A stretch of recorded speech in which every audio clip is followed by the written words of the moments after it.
And I'd like to offer one final practice. And, honestly, the first time I saw this, I thought it was it was like a parlor trick.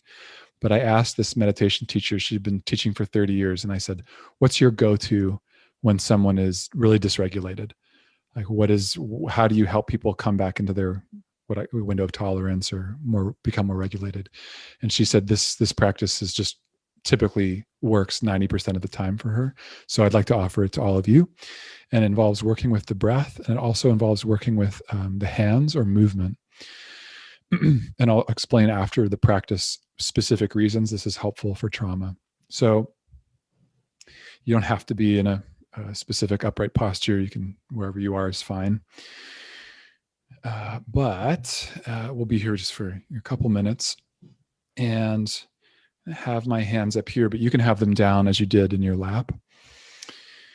And you can have them, let's see, you can have them facing each other like this, or they can be on your legs like this. But so either way, and you'll see, it'll make sense to you in a second. You can also visualize it if you have arthritis or your hands don't work. So what I'd like you to, or here's the instruction, is to open and close your hands with the contraction and expansion of your breath.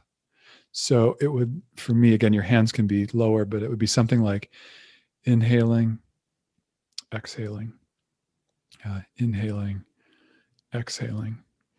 It could also be like inhaling, exhaling, but moving at a pace that synchronizes with your breath, however it is right now. Fast, slow, whatever your breath is, the pace of it. Yeah.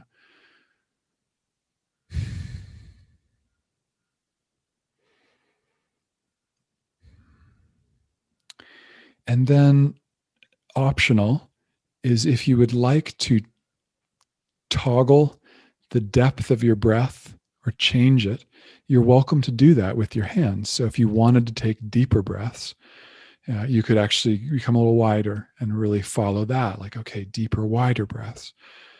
But I'm in, out with my hands. And again, whatever depth of breath that's going to just support you right now. Whatever feels most supportive, most regulating. And then for the final part of this practice, you can place your attention wherever you like. It could be on the sensations of your hands, the movement. It could also be primarily on your breath. Or it could be with both, that you are oscillating your attention between the two.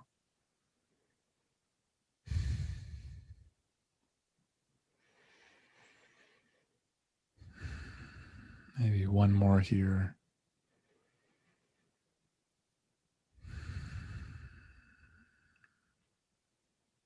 Okay. And you can let that go. I see Zoe just wrote in about a Qigong practice that the teacher that I did learn this from said it was a mindfulness teacher who had practiced in Qigong and said they found this very helpful. And then here's the trauma tie-in that I've learned over the years. As we talked about the breath, not always neutral.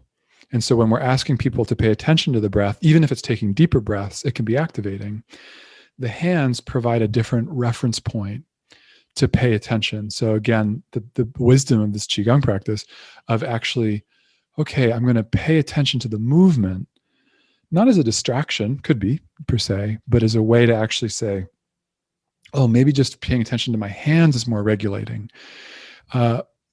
Sometimes trauma survivors will experience symptoms that are close into their organs, and paying attention to extremities like the feet or the hands is more neutral and stabilizing.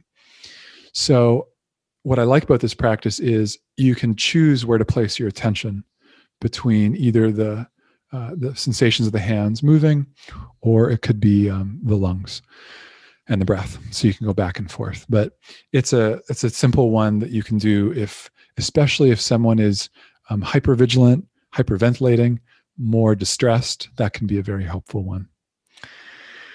So those are the main tools that I mean, we can cover more if you want, but I want to pause there and just open it up and then kind of ride this wave into shore as we finish up. We provide you with the certification and the credentials you need to teach mindfulness in professional settings. I invite you to check out our webpage at teach.mindfulnessexercises.com to learn more about the program, and I look forward to seeing you on the inside.